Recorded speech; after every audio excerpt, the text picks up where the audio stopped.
કે વૃત્તિ વિચારમાં તો લીન થઈ જાય છે, પછી જયારે વિચારથી વાત થાય છે ત્યારે સાધન રૂપે કામ કરે.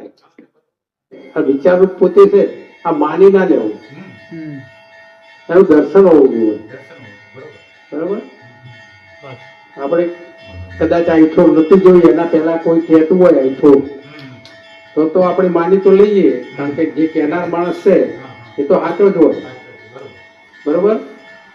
એટલે કોકની હાચઈ ઉપરથી આપણે હાચઈ ના કરાય, આપણે જોયેલું હોવું જોઈએ તો એમાં નિશ્ચયાત્મકતા આવે, પાકું. નહીં તો પેલું આવે ખરું, પાકાપણું આવે ખરું, પણ પરોક્ષ શું કહેવાય કે વેદાંતમાં કીધું છે, શાસ્ત્રોમાં કીધું છે, ગીતામાં કીધું છે, એ રીતનું સાચું. કયું ખોટું તો હોય નહીં, પણ એ કોકનો અનુભવ હોય. જ્યાં સુધી પોતાનો સ્વાનુભવ, સ્વનો અનુભવ ના હોય બરોબર, ત્યાં સુધી આ બધું કાચું પડે. તો સ્વાનુભવ કરવાની કોઈ રીત ખરી? કોઈને એમ વિચારમાં વખત સ્વાનુભવ કરવાની કોઈ રીત ખરી? તો આની રીત કોઈ નહીં, સીધી જ વાત છે કે તમે જોવો છો તો એ કોણ જોવે છે એ બરોબર વિચારો. ક્યાંક મન જોયું, સંકલ્પો મનના જોયા, બુદ્ધિમાં કઈ સંશય, નિશ્ચય, તર્ક, વિતર્ક, સ્મૃતિ, વિસ્મૃતિ, અવળું વિચારવું, એ જોયું. ચિત્તમાં ભાવ, અભાવ, સુખ દુઃખ, રાગ દ્વેષ, અને આનો માલિક બનવા વાળો પેલો અહમ, આ બધું મને થાય છે, હું કરું છું, એવો એક ભાવ. બરોબર. તો આ તો 24 કલાક ઉભા જ થતા હોય છે. આ તો જીવન છે, આખું પ્રકૃતિનું જીવન જ આ જીવન. હા, એ ઊભું થયા કરે છે. એ ઊભું થાય છે તો જોવો છો કે જીવો છો, બે જ વાત આવી. જો હું પણ હોય તો જીવન એ જીવ્યા કહેવાય. મારી વૃત્તિ, મારું મન, મારી બુદ્ધિ, મેં આમ વિચાર્યું, મારે આમ નતું વિચારવું, આમ વિચારવું જોઈએ. બરોબર. પણ એમાં હું જ આવે, કેન્દ્રમાં હું આવે.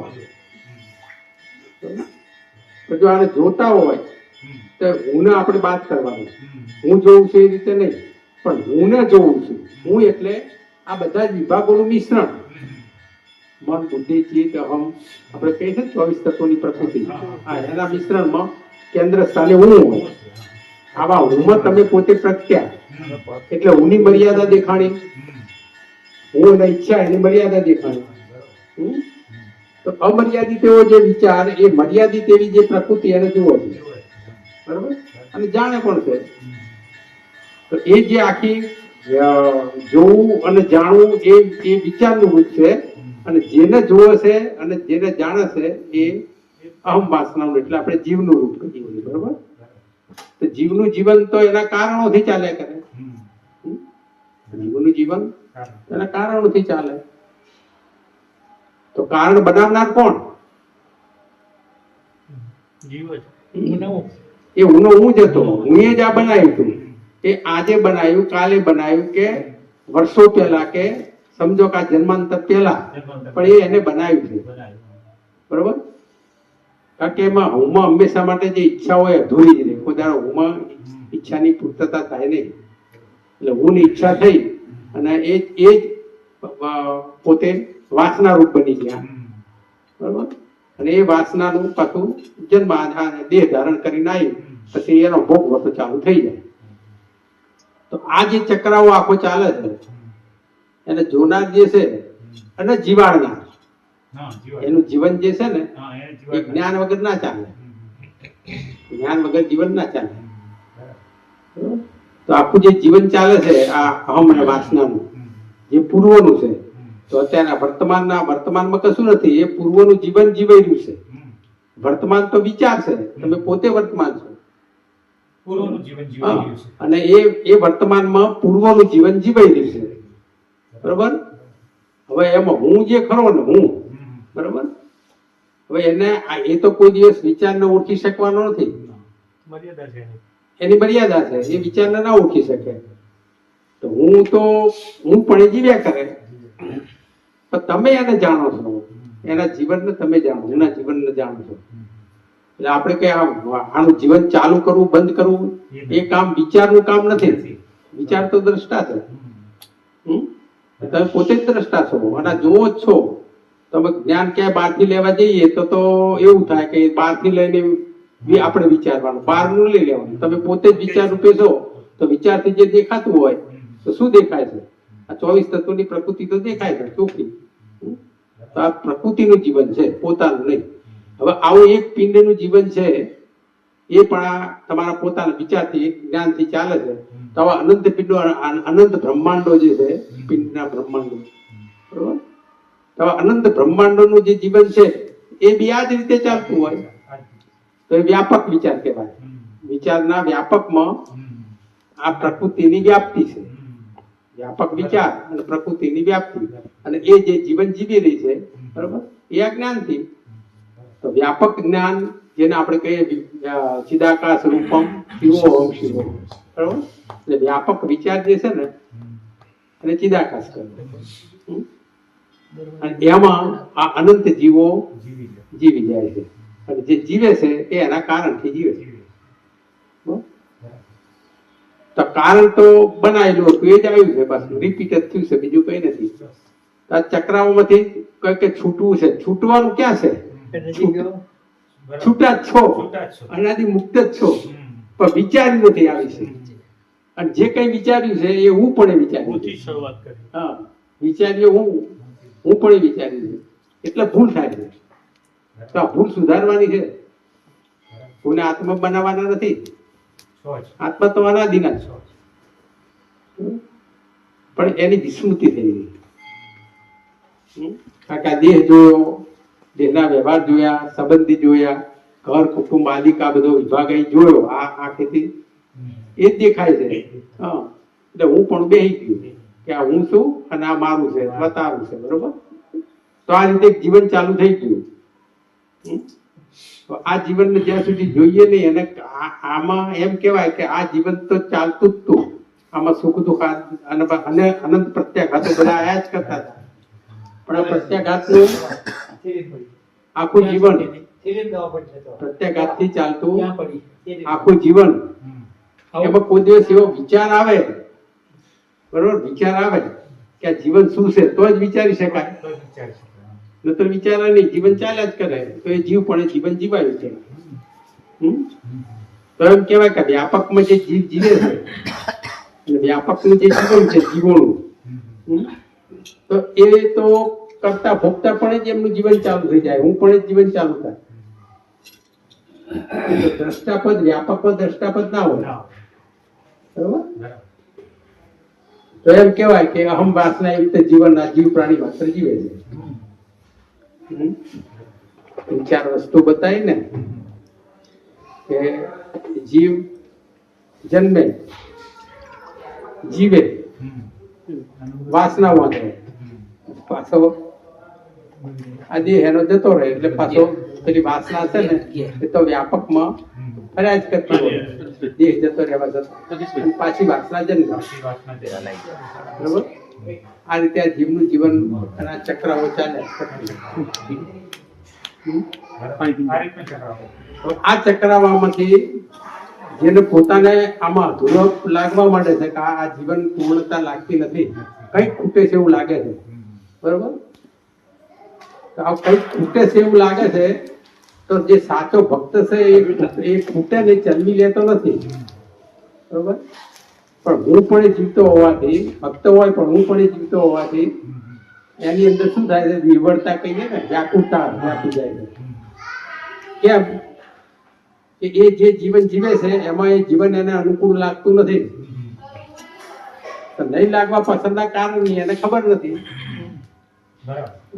એટલે પોકાર કરે છે ભગવાનને. એદા એદા એ ધર્મ છે જે વાત કરી ને, એટલે એમાં ધર્મ, ધર્મ એટલે અન્યનો ધર્મ, પ્રાકૃતિક ધર્મ, એની વૃદ્ધિ થાય છે, અને સ્વધર્મની ખબર પડતી નથી. એટલે જયારે ધર્મ વધે અને પોકાર થાય પછી જ આ પ્રત્યક્ષનો યોગ મળે, ત્યાં સુધી ના મળે, એની જરૂરત નથી ને.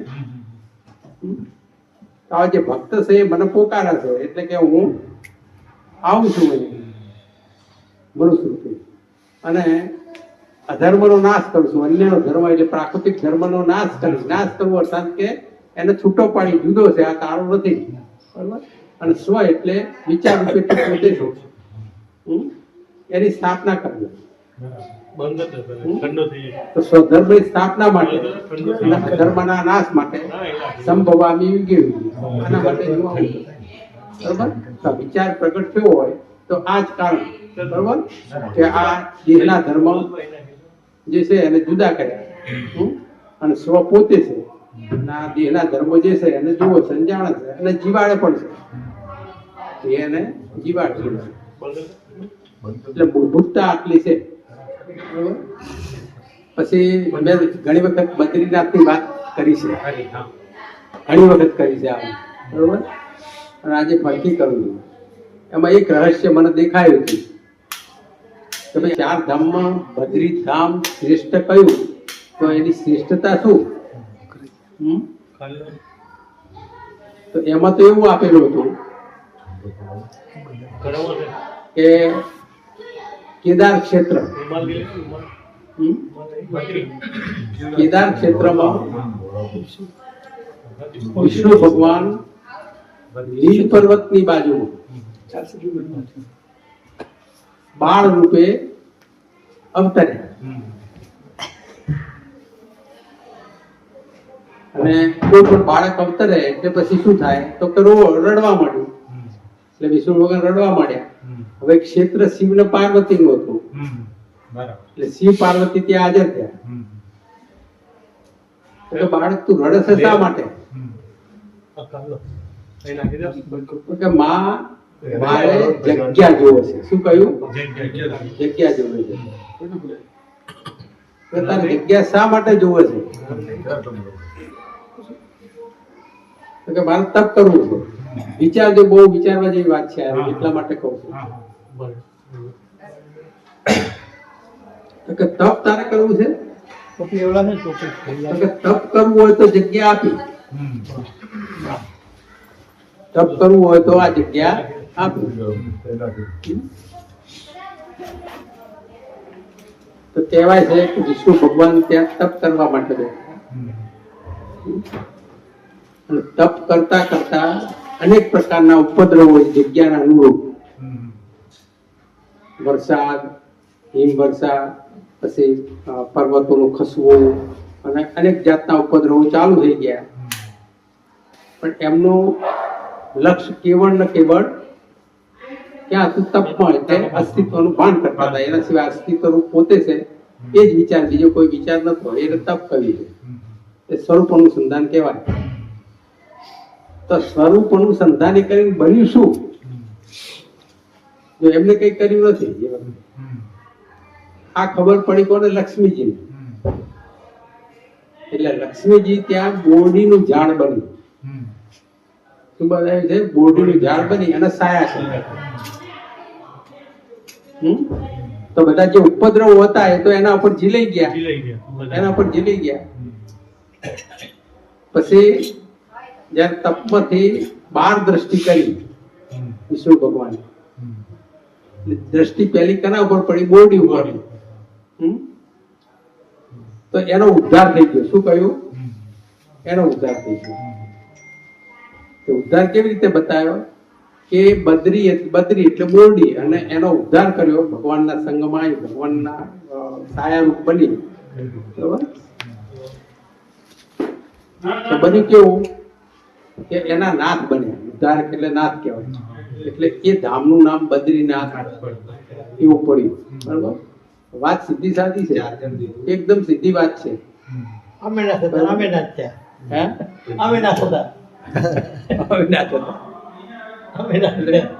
હવે શું વાત ક્યાં કરવી છે કે વ્યાપક ચિદાકાશ બ્રહ્મ, બરોબર.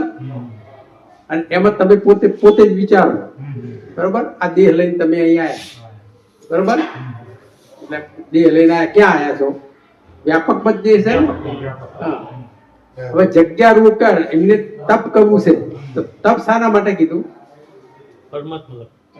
પોતે પોતાનું જે રૂપ હતું, અસ્તિત્વ રૂપ, બરોબર, એ ભૂલાય નહીં. હવે એ ભૂલાય તો જગ્યા રોકી કહેવાય. એ ભૂલી જાય. તમે પોતે દેહ લઈને અહીંયા આયા છો, હવે તમે રૂપણે જીવન ચાલુ કરો તો શું કર્યું? જે પોતાનું સ્વરૂપ હતું એમાં જગ્યા રોકી, એમાં આડ ખીલી રૂપ બન્યા. તો આવું ન થાય એના માટે તપ બતાવ્યું. તપ એટલે સ્વરૂપ અનુસંધાન. તમે પોતે કોણ છો? બીજું કોઈ તપ નથી. બરોબર. તો આ રીતે એક દ્રષ્ટિ આપી, ચોખ્ખી દ્રષ્ટિ આપી છે કે આ વ્યાપકમાં આપણે કોઈ ભૂલ નથી કરતા ને. જોઈ લો પહેલા, હું પણ જીવન ચાલુ નથી કરતા ને. બરાબર. જો હું પણ જીવન ચાલુ થતું હોય વ્યાપકમાં, આ હું પણાના લીધે જગ્યા રોકાણી કહેવાય. એટલે અસ્તિત્વનું ભાન કોઈ દિવસ થાય નહીં, કારણ કે તમે સ્વયં પોતે જ અસ્તિત્વ છો. એનું ભાન કરવાનું નથી, સ્વયં જ છો. બરોબર, નિશ્ચય થવો જોઈએ, નક્કી થવું જોઈએ.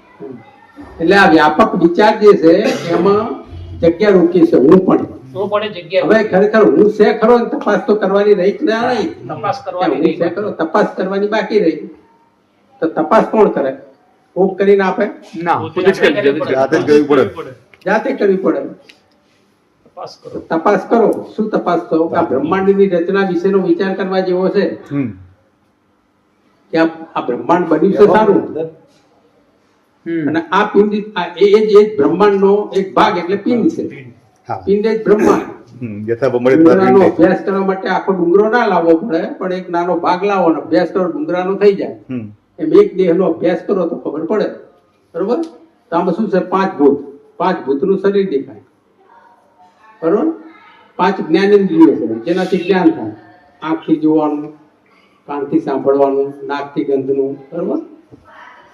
5 કર્મેન્દ્રિયો છે, હાથ, પગ, લિંગ, ગુદા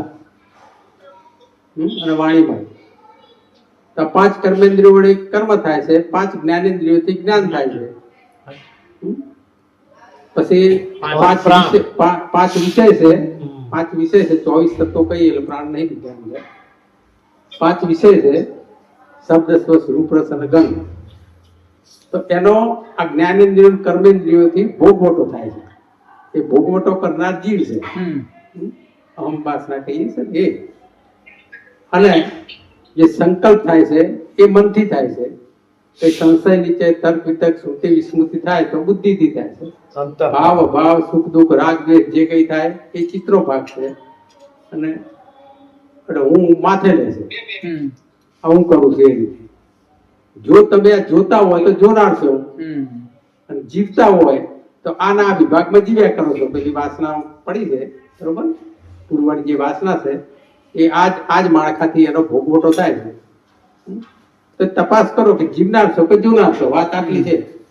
જો જોનાર છો એમ કહો તો દેહ તો તમે છો નહીં. જોનાર છો, દેહ નહીં. તો દેહ આખો બાદ થઈ જાય. તો જે જોનાર છે એ તો એક વિચાર છે, જ્ઞાન વિચાર. એ આ ચિદાકાશમાં જગ્યા રોકતો નથી. એ તો એના રૂપ છે, એક જ રૂપ છે, એ જ રૂપ છે. બરોબર? એ જગ્યા ના રોકે. તો વિષ્ણુ ભગવાન કોઈ બીજા હશે? મનુષ્ય રૂપને ધારણ કરીને તમે પોતે જ આવેલા છો. અને જો વિચાર રૂપે તમારું જીવન છે, બરોબર, તો એ પોતે જ તમે છો. તમારી દ્રષ્ટિ તત્વથી આગળ જતી નથી. તત્વ જુઓ છે. શું જુઓ છે? તત્વ જુઓ. દેહ નથી જોતી. દેહ જુએ અને એમાં હું પણ માને તો જગ્યા રોકી કહેવાય. બરોબર? હવે આ તો આપણે પોતાને તપાસવાનું છે. આવું બને છે? વાત તો એ છે ને, બાકી વાત તો લખેલી જ છે ત્યાં આગળ. આપણે લખેલી વાત વાંચવાની નથી, ખાલી વિચારવાનું છે. એ જ વિચાર મૂક્યો કહેવાય. એના પર વિચારવું. આ ક્યાં રહસ્ય ખોલવા જો કોક ખોલી આપે એ તો કોકનું ખોલેલું છે, તમે બોલો છો. બરોબર? એટલે ચોપડીઓ મૂઢે કરવાની નથી. જે વાસ્તવિકતા છે ને એ હાજર છે, એને જોવાનું. વિચાર રૂપે પોતે આ રીતે હાજર છે. બરોબર? અને એમાં જે વિચાર રૂપે જેનું જીવન છે, તો એને પ્રકૃતિ જે ખરી એ તો કહ્યું કે પ્રકૃતિમાં વર્તે છે. અર્થાત કે રક્ષણ પોષણનો ભાર તો પ્રકૃતિનો છે. તો જે લક્ષ્મીજીએ સાયા કરી એ આ વાત છે. ભગવાન ક્યાં વચ્ચે આયા નથી. એ તો એમની ફરજ હતી. જતા હોય ને ખાડો આવે તો પગ પડી જતો હોય, બરોબર, તો કે તમે ઉપાડો છો? એ આ પ્રકૃતિમાં રહેલા જે તત્વો છે ને એ બધા સેવામાં જ છે. એ જ કામ કર્યા કરતા હોય. તો આ રીતે પોતાનું છૂટાપણું અને જુદાપણું અબાધિત અને અનાદિનું છે એવું ભાન થાય. બરોબર? વિચાર રૂપે વિચાર હતો, દેહ રૂપે નહીં. વિચાર તો દેહનો દ્રષ્ટા છે, દેહનો દ્રષ્ટા છે, 24 જોનાર, અને જીવનાર છે એ જીવ છે. તો આ વાત એમાં કહી છે, એમાં પ્રગટપણું શુદ્ધ લીધું છે. શું લીધું છે? પ્રગટપણું. ભક્તિ નથી લીધી, નીચેથી ઉપર નથી લીધું, સીધું અવતરણ બતાવે છે. વિચાર રૂપે તમે પોતે છો વ્યાપક ચિદાકાશ, અને આ વ્યાપક ચિદાકાશ આ દેહમાં પ્રગટ થયું. શું થયું? પ્રગટ થયું. અને પ્રગટ થયા પછી જે હું ભાવ બેસી ગયો, હું ભાવ બેસી ગયો, તો પછી શું થાય? તો આ વ્યાપકમાં જગ્યા રૂકી કહેવાય. આ ના થાય એના માટે તપ બતાવ્યું. તો આ રીતે સ્વતંત્ર કોઈ પણ શાસ્ત્રના દાખલાની જો સ્વતંત્ર વિચાર કરીએ ને તો એમાંથી અનુભવ જડી જાય એવો છે. આના સિવાય બીજી વાત કઈ હોય? હા, આ જ વાત હોય ને. તો આવી તો ઘણી બધી વાત છે, ઘણી બધી વાતો હોય, પણ વિચારતા નથી. પહોંચી જઈને કદાચ બહુ તો આવડી જાય, આવડી જાય તો હમણાં તમે કીધું કે ભગવાને બોરડી રૂપે જે લક્ષ્મીજી હતા, હા, તો એમાં એ બોરડીનો ઉદ્ધાર કર્યો. તો એ ઉદ્ધાર, હા. ભગવાને પ્રકૃતિનો ઉદ્ધાર કર્યો કહેવાય ને? હા, કેવી રીતે કે તમને કહું હા, કે જે પ્રકૃતિ છે ને હા, એ ઉધ્વ ગતિને પામી જાય. ઉધ્વ ગતિને એટલે ભગવાનના સંગવાળી બની, હા, ભગવાન પર સહાય કરીને ભગવાનની સેવા કરે. એટલે ભગવાનના સંગમાં પ્રકૃતિ રહે તો વેગવાળી ના બને, નિર્વેગી પણ સ્વાભાવિક રીતે જ પામી જાય. પ્રકૃતિના બે રૂપ છે ને, અધોગતિ અને અધોગતિ ઉર્ધ્વગતિ. ને ઉર્ધ્વગતિ. હા. બરોબર? હમ. તો ઉર્ધ્વગતિ વાળી પ્રકૃતિ જે હોય એ સ્વાભાવિક જ સેવામાં હોય, અને અત્યારે હાલ એમ જ હોય, હા, હા. હાલ એમ જ હોય. બરોબર? એટલે આની આ પ્રકૃતિ જે છે એ જીવની આ જ પ્રકૃતિ છે ને, આના જેમ બીજી કઈ છે?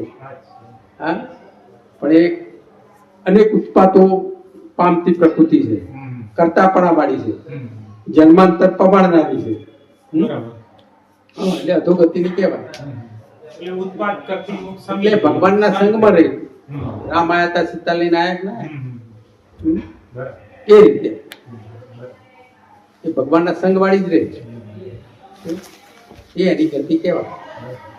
તો એ ભગવાનના સંગમાં રહી એટલે ભગવાને એનો ઉદ્ધાર કર્યો કહેવાય કે ભાઈ બોરડીનો ઉદ્ધાર કર્યો. એ તો આ ઉદ્ધારનો ખાલી શબ્દ જ આવે, બાકી સંગમાં રાખી એમના ભગવાનની ધારણ કરેલી પ્રકૃતિ કહેવાય. એ પ્રકૃતિમાં ભગવાન પ્રગટ્યા તો પ્રકૃતિ આવી હોય, એ આખું રૂપ આપી દીધું. અને આપણે એના કરતા વિશેષપણે તો આપણે અહીં હાલ જોવાની વાત છે. બરોબર? કે જેટલી જેટલી પ્રકૃતિ દેહ અને જગતના સાનિધ્ય વાળી અથવા તો સંગ વાળી બને છે, વાસના તો બને છે, એટલી એટલી વિશેષપણે સુખ દુઃખના ભાવને પામતી હોય છે. એટલે એ બીજું કારણ બનશે. પૂર્વ પછીના ભોગવટા માટેના નવા બીજો તૈયાર કરે. નવું બીજ તૈયાર થશે. હા, ત્યારે આમાં એવું બનતું નથી. એટલે તમારા યોગ્ય રહી અને પ્રકૃતિનો ઉદ્ધાર થયો એને મોક્ષ કહેવાય. શું કહેવાય? એ જ મોક્ષ. કોનો મોક્ષ? આત્માનો નહીં, પ્રકૃતિ. પ્રકૃતિ. તમારો મોક્ષ લેવાનો હોય જ નહીં. બરોબર? અનાદિ મુક્તપણું છે પહેલું આપે. ભગવાન આવે એટલે મુક્તપણું પહેલું આપે, પછી પ્રકૃતિ જોવાનું કે તું મુક્ત છે. બરાબર. તું બંધાયેલો છે તો તે એવો વિચાર કરે બંધાયેલો છે. હા, તો મુક્ત. વાસ્તવિકતા એવી નથી. બરાબર. જોઈએ, આ જોવું પડે. બરોબર? એટલે જ દ્રષ્ટાપત કરવું છે. એટલે આ રીતે આખી આમ વિચાર કરીએ તો આપણું પોતાનું જીવન જ બતાવ્યું છે. શું બતાવ્યું છે? પોતાનું જીવન જ બતાવ્યું છે, વાર્તા રૂપે નથી.